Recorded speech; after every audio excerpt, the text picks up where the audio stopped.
Esiet sveicināti kārtējā Mudru jogas video laidienā, un šajā reizē parunāsim par Hakini mudru.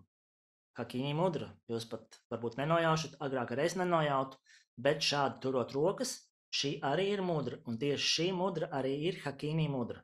Dažreiz mēs šādi un arī savādākā veidā rokas turam neapzināti, iekšējas sajūtas vadīti, un šī ir tā reize, kad es arī pats atceros, ka sāku vadīt nodarbības gan Zoomā, gan klātienē. Ļoti bieži es šādi turēju rokas, un tad laikas konstatēju, ka tā patiesībā ir mudra, un ko tad šī mudra dod? Un loģiski, ka šī mudra mums palīdz sakārtot prātu, sakārtot domas, safokusēt domas, jā.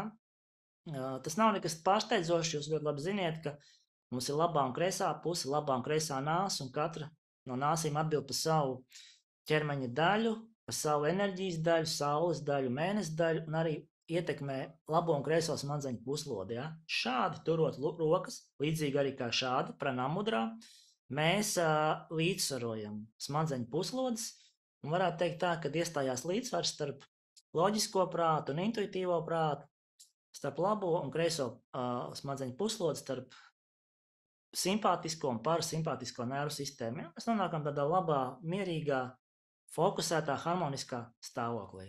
Ja? Un šāds tad arī ir Hakini mudras mērķis.